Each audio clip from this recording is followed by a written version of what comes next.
TL Travelers, and welcome back to the TL Travel YouTube channel. If you are new to the channel, welcome to the family. Right now, we are kicking off the year with a short 4-week series in an attempt to flip the switch and start this year off on, let's just say, a better foot, let's get to feeling better. In my video last week, I talked about 5 things that I was doing to work on my mental health, and this week I actually added a few things to my daily routine in an effort to strike a balance between my mental health and my nutritional health. So if you have been on this channel for a little while, you might remember my Vlogmas series from, I guess it would be 2 years back now, where I tried all of the healthiest diets from around the world in an attempt to see just how sustainable those were for me here in Canada and how they made me feel and all of that fun stuff. And I have to admit, I learned a lot. One of the things that I learned is that diet culture in general is just not necessarily the healthiest mindset for me. So in today's video, we are not talking about diets, diet culture, fad diets, any of those types of things. These are just going to be 3 things that I introduced to my daily life, 3 mindsets, I guess, that have made me or helped me to feel better, but they're not going to be any like specific diet rules. So if that is a topic that is still going to be triggering for you, I recommend just, switching off. There's tons more content here on this channel that is super, super interesting. I am not a dietitian. I'm not a doctor. I am not a nutritionist, nutritional specialist. Is that a thing? I am just me here trying to, feel a little bit better in my bod. So thinking back to that series that I just mentioned, my 2 favorite quote unquote diets were the Nordic diet and the Mediterranean diet, mostly because of the focus on eating local and organic, as well as intuitive eating, because it really just meant listening to my body and not trying to follow any sort of a strict diet that would ultimately completely change the way that I was eating. And over the past couple of years, although I did not keep all of the elements of either of those diets in my life, since that series ended, I have tried to keep up with eating more local and organic foods, and that has already made quite a difference in my personal life.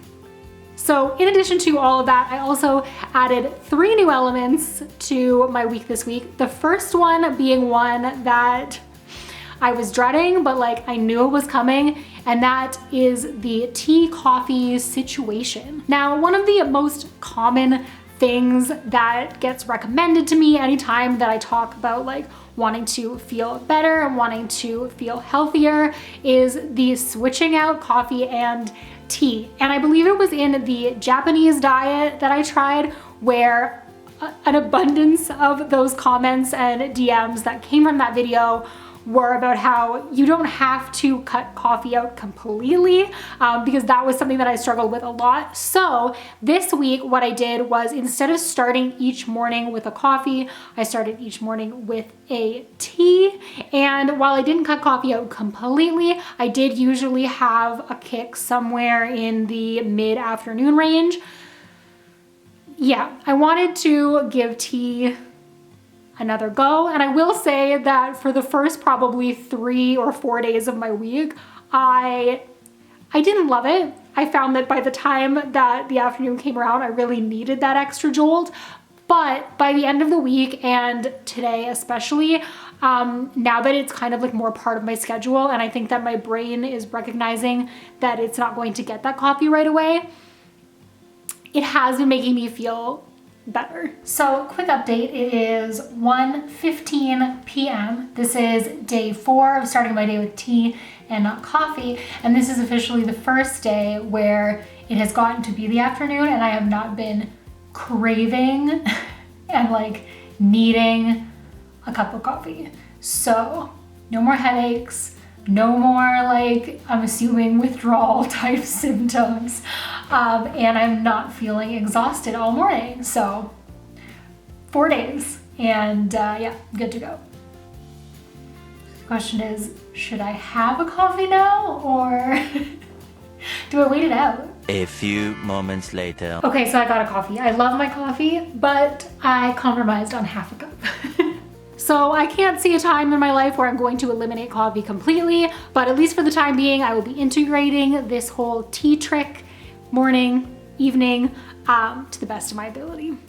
The second is also involving hydration, I guess, comes down to water. And again, if you've been on this channel for any length of time, you probably know that I never drink enough water. And even when I set goals to drink enough water, I still often don't drink enough water. So that was another focus for me this week. So ultimately the goal is just more water. If I am drinking more water now than I was before, I'm gonna call it a success. But I'm thinking maybe I'll try to do like at least 3 of these a day. I don't know. And I absolutely notice, even over like a shorter period of time, that my skin feels more hydrated. I feel better. It's just, yeah. Drink more water. If you take anything out of this video, it's just drink more water. And my third and final mission for this week was to add more color to my plate.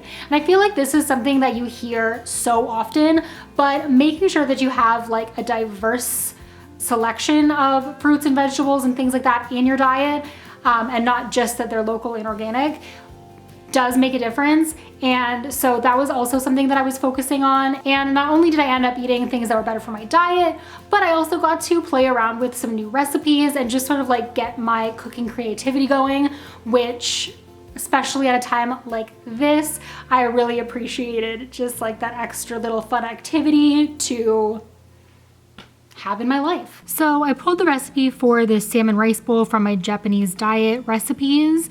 If you haven't already been able to tell, I love to get inspired by my travels, and it's one of my favorites, full of color and flavor, made with salmon, rice, cherry tomatoes, mushrooms, edamame onion, and I'd like to add a little sweet corn as well, just for personal preference and for sweetness. Another recipe that I tried this week with an Italian influence was calzones, which I'd never done before.